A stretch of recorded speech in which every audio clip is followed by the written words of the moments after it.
the power of intentional building with a coach, with people who have your goals in mind and have expertise that you don't have. And these are things that franchisors, they don't offer.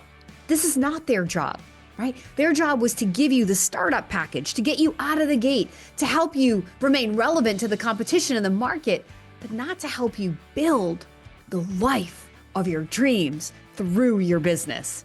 Welcome back to Create Wealth Through Franchising Podcast and Kim Daly TV. In my studio today, another amazing focal point coach. His name is Matthew Job, and he lives in Grosse Ile, Michigan.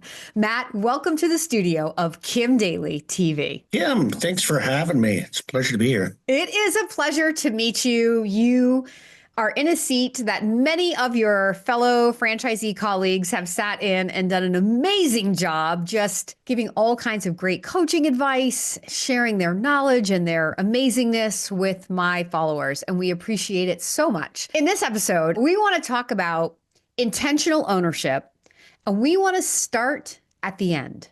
Matt loves to coach his clients to exit strategy value. So he's going to share his genius with us on that. But before we get into that topic, I want to dial it all the way back to what was happening in your life, Matt, when you decided, I got to make a change. I think I want a franchise and I want to be a coach. You know, it's a fascinating story, of course, to me, probably not to too many other people. No, we love the stories. That's what we're here for. Yeah. First, let's back it up. There's just no pressures. You know, you've had all these wonderful guests on, and then you throw me into the mix. So I'll try to hold my own. No pressure, I promise. No pressure. So it is really very, very common. So I've got a number of coaches who are franchisees with the same system that have come about this the same way.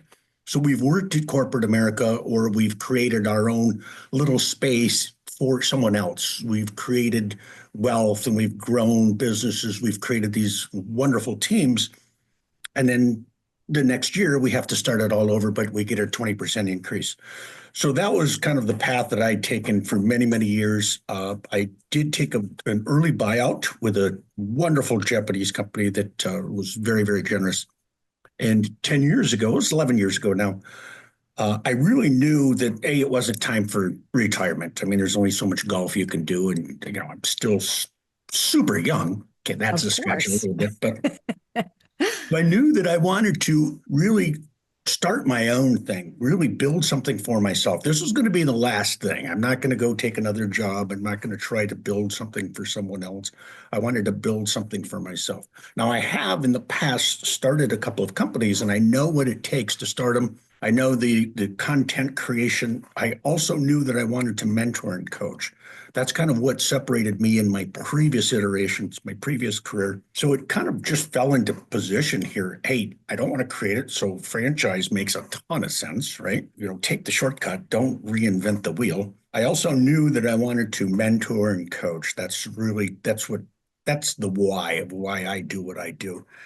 So I actually went down the franchise road with a couple of other franchise titles, and a wonderful franchise consultant, much like yourself, Kim, came to me and said, you know what, you would be a good fit for Focal Point. Wise counsel. So I started down that path and absolutely ticked all the boxes. Just a wonderful group of coaches, a system that's very, very unique. You own your own business, you own your own company, but you're just never alone. You've got the content, you've got the marketing, you've got the team I've got 5 coaches with me in the state of Michigan. They're just wonderful professionals. They do a fabulous job. And we do get together on a regular basis, and we do work much like a team, even though we're our own business owners. So that's kind of my journey to get there. And that was 10 years ago. So I'm super excited and super happy to be here and looking for another 10 years, maybe.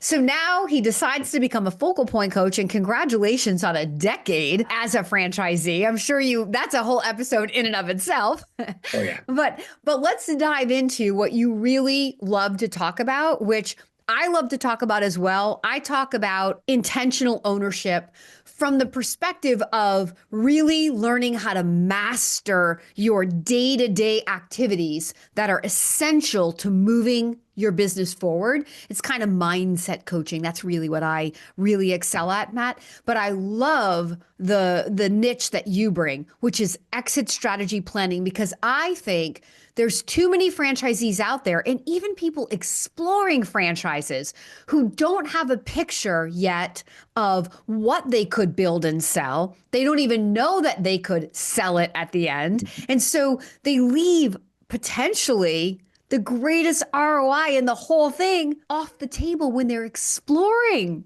So that is the purpose of this episode, to help you listeners be as intentional as you can be. Because listen, if you come to me and you say, hey, Kim, I want to build a business to sell it in 10 years. That's one course compared to, hey, Kim, I want to build a business, get it up and going and retire into it.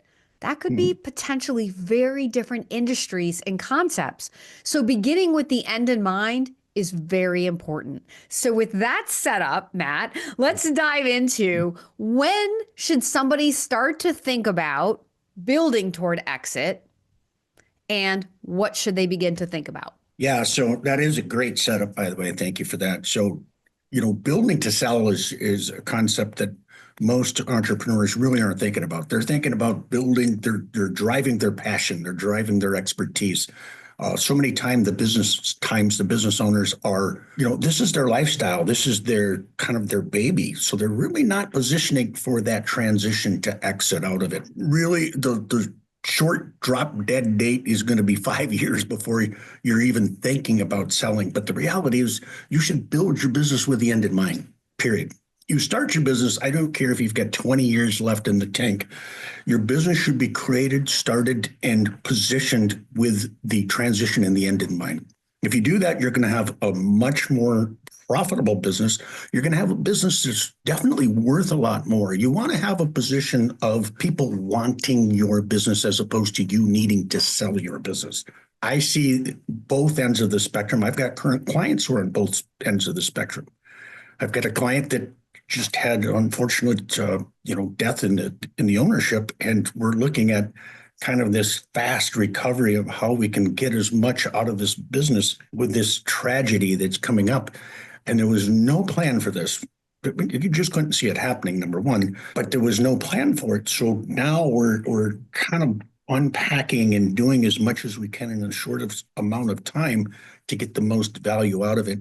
But it's not the ideal position. Right. It really isn't. The ideal position, if I could come in 7 years prior to this, 5 years prior to this even, and start working with that business owner so that they can take off for a month. And here's the litmus test. If a business owner can leave the business for 6 weeks or 8 weeks at a time and come back to the business and it's doing as well or better, you've got a winner.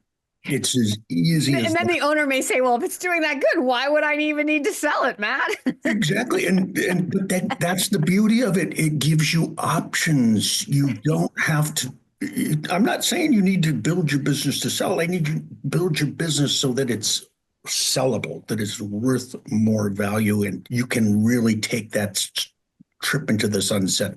And that's the other thing too you bring up. Most people mentally and emotionally, they're not ready to sell. So in their mind, this is their baby. They come to work every day. And so that's the other side that we as coaches in the exit strategy sphere, we have to work on, is giving that vision of what life past this door looks like. That's a completely different coaching opportunity, but very, very important, because if they're emotionally, mentally aren't there, it's going to be a hard transition. So as a franchise consultant for over 2 decades, I don't work with resales, if you will, but if I'm doing a territory check for a specific franchise and the franchisor manages the resales for their franchisees, they may say, hey, Kim, would your candidate be open to stepping into an established business?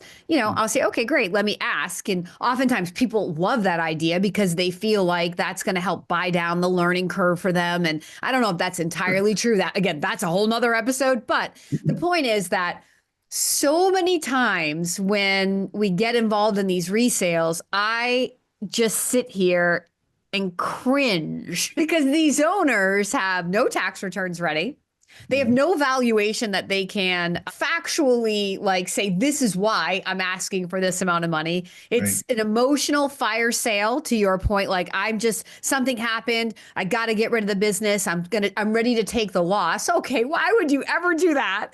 Or the opposite to your point, they are so emotionally built into their baby that they're asking some value that has no bearing in reality based Right. on what they can show because they're not organized. Mm. And then I'm delivering this, perfectly curated candidate who's mentally and financially and physically ready to invest in a business. And they bump up against all this like chaos. And Mm. oftentimes it ruins that candidate for me to even pick up their mindset to go look at other things because Right. it's just so distracting. And then Mm. and then if they're like, oh, I really like this resale, but the guy's not really ready, I'm gonna wait. And I'm like, dear Lord. So when I hear resale as a consultant, I cringe.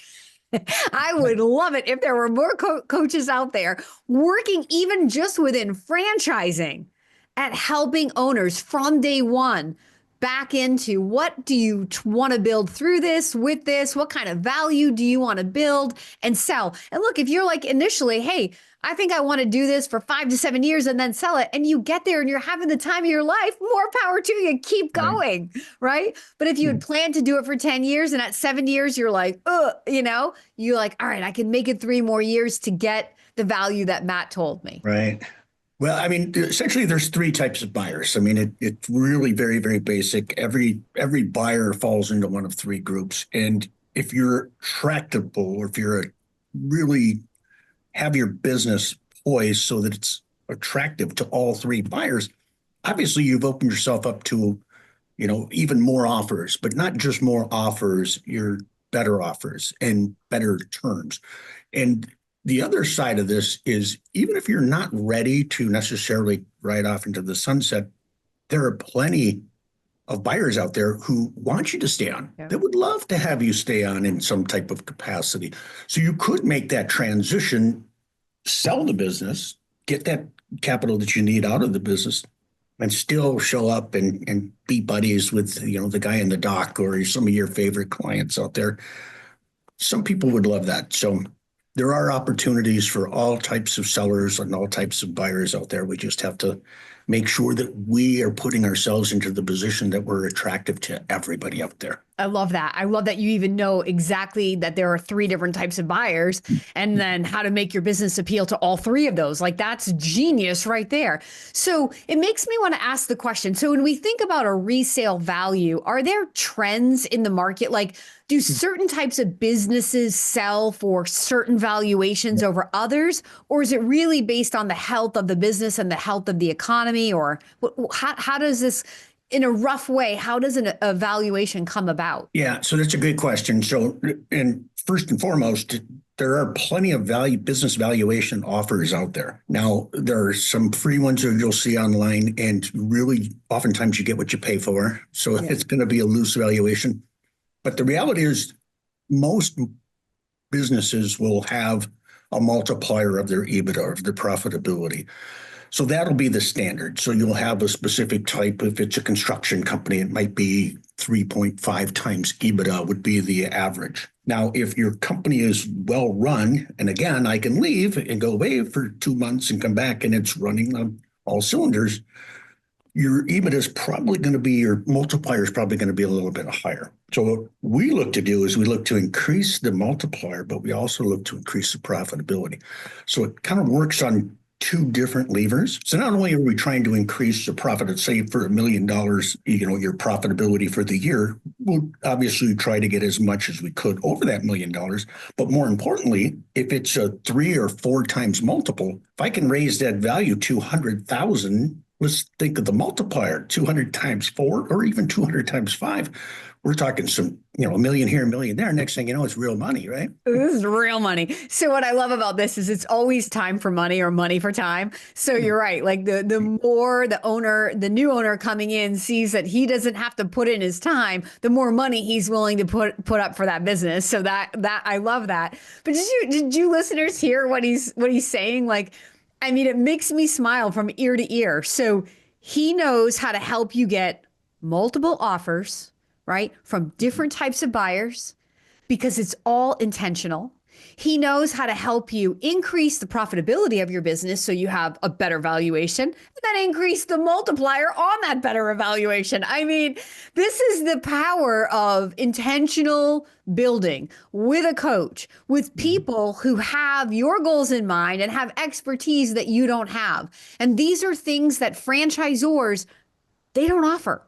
This is not their job, right? Their job was to give you the startup package, to get you out of the gate, to help you remain relevant to the competition in the market, but not to help you build the life of your dreams through your business. That's a different kind of coach, a business coach. And this we're talking about is building for an awesome exit. So continuing with the line of question I had for you, Matt, do you ever see your clients attracting private equity dollars to their business? Yeah, so that's a great question. So if you have three types of buyers, one of those buyers would be private equity. So private equity is always, they're looking to purchase something that is going to bring them value. They don't necessarily want to run the business. They want that business to run really autonomously in many cases. Some of them will want to run a business. It depends on the type of money you're looking at, but they're purely looking at it as a dollar and cents. Yeah. What's the upside? What can I do to affect the profitability? In that case, it comes to risk. So you have to minimize risk in any type of deal that you're trying to accomplish. So when we position a business for sale, we're not only we're looking to get the most money we can, the most return on our time and equity and investment that we put in it, but we have to minimize the risk from the new buyer that comes in. If they see that, hey, I can come in and I've got $1 million EBITDA, it's probably the right factor. What are some of the other reasons why I might not want to buy it or I might want to buy it? And again, it's the risk levels. So we have to kind of look for those factors as well and mitigate the risk. A whole nother level. Back it up. Back it up. He knows how to find the buyer. He knows how to increase the value of the profit. He knows how to increase the multiplier. And he knows how to help the new buyer mitigate the risks so that they're going to want that deal even more. I mean, is there anything left here? There's one other thing. So a good coach can also offer those services for the new buyer. So not as much with private equity, but with the type of buyer that might buy business, and it's not necessarily in their wheelhouse. They're not an expert in this industry. They may want that transition. Oftentimes they want the seller to stay on for a couple of years and hit performance numbers. But a coach can help that as well, especially a coach who's been in that business for 5 years or 6 years, helping that company grow and develop and put the structures into place. Well, what better person to help that transition than a coach who knows how that company got there? So Really yeah, there is one other thing that we can do. We can stay on after the purchase to make sure that we're hitting those targets that we're looking for. So you really build long-term relationships that really increase in value the longer people stay with you. Oh yeah, absolutely. I've got clients I've had for 8 and 9 years, and I don't work on a weekly basis with most of them, but we do. Definitely, if we come up with challenges. There wouldn't be enough hours in the day. Yeah, well, I'm imagining.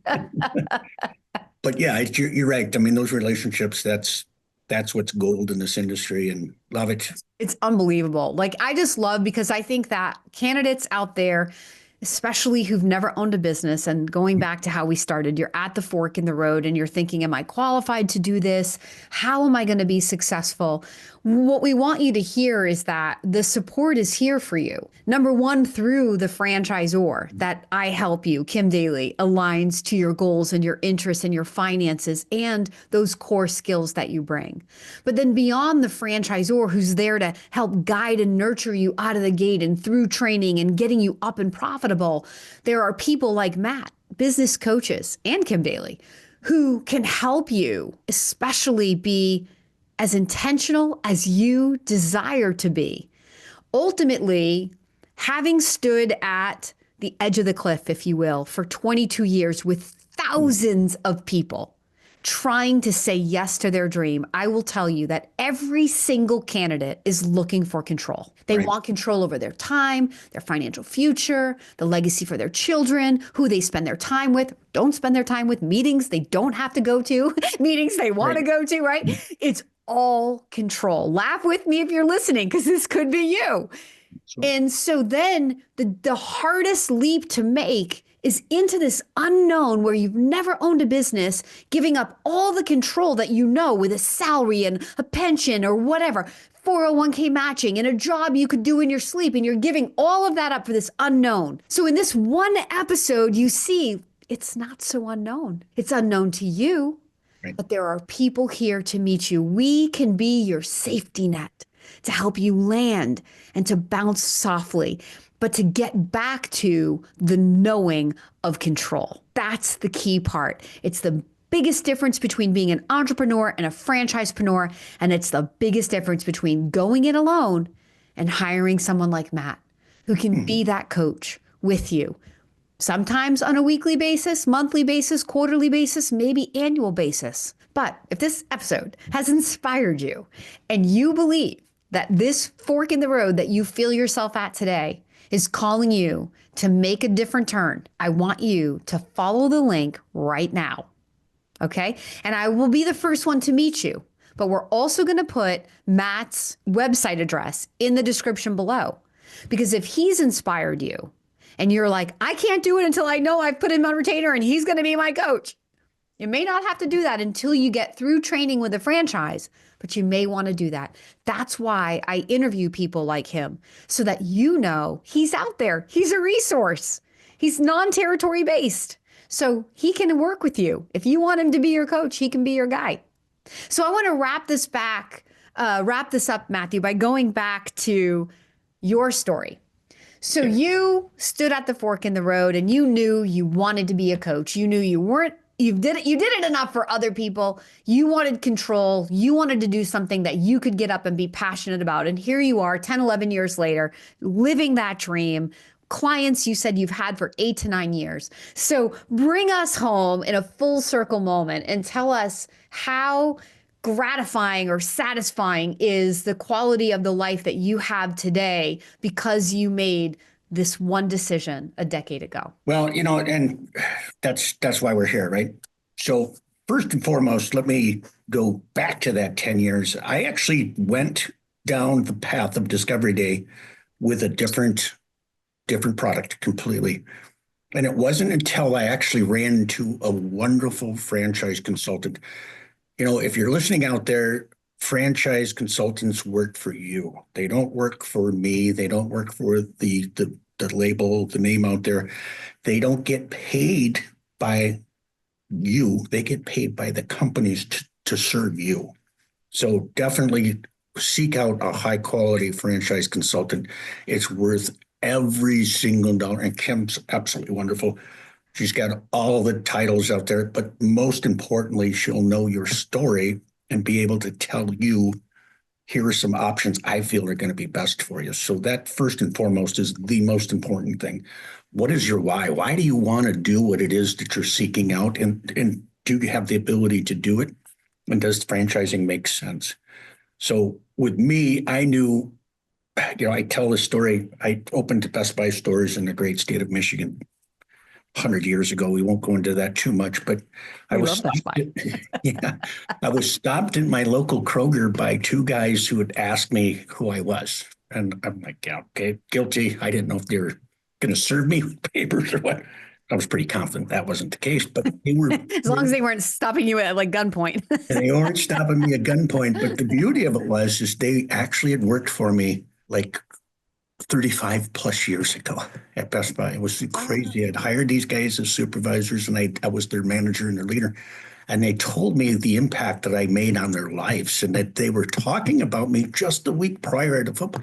I mean, it was just it was incredible. So, I love those synchronicities in life, right? When you're yeah, thinking about somebody and you haven't seen them in a long time and they call you or they email yeah. you and you're like, oh my God, I was literally thinking about you. To have that impact, that's what really drove me. Because at the time, it was like, well, this is what I want to do. This is crazy. This is the type of input that I want. This is the legacy that I want to leave, is one who is a mentor and a leader to people that really made a difference in their lives. So to me, it became, this was my vision and this was my goal. I wanted to coach. I wanted to be that mentor and that trainer. So finding Focal Point was great. And like I said, I wouldn't have found it had it not been for a great franchise consultant. Kim is the best in the business. So I hope that wraps it up tightly for you, Kim. But I truly believe that yours is the path to take in searching this out. You've got nothing to lose and so much to gain. Thank you for that. It's an awesome story. I love that we were able to bring it like full circle.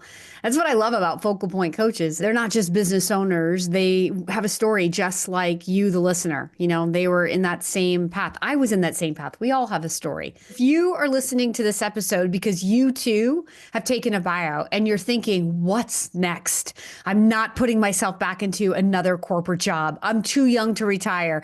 As Matt said, there's only so much golf I really want to play, or so many beaches I want to sit on. Well, that's fun. Maybe there's something more meaningful that you want to do with the next decade, the last hurrah. So this is where franchising can meet you.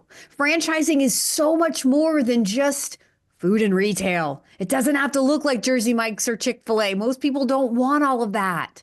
It can be a professional, business to business, Monday through Friday service like business coaching. There are thousands of options out there. And in fact, that's why Kim Daly has a job. Listen to what he said. He was looking at some options and along came a great consultant who brought him Focal Point, because we are trained to listen. And with years of experience and knowledge and relationship, we can align opportunity to you that you may not even know exists in a franchise model. Keep listening and keep thinking, because many, many people who are now living their dreams through franchise ownership have stood right in that fork in the road. They have told this story to me for 22 years that I have been a franchise consultant. So you're not alone. This is why I'm here. It's fun to explore, and you never know what may happen just because you are curious enough to ask some questions, meet some people. And so if you believe that you're ready, I want to be your franchise consultant. And if you want Matt to be your business coach, we're going to put his URL down in the description below. Matt, thank you so much for being our special guest here today on Kim Daly TV. Kim, thank you for having me. It's been a true honor. Such a pleasure. What an amazing story. And for those of you who are listening, thank you so much for staying till the end. And please don't forget that my name is Kim Daly and I want to be your daily coach.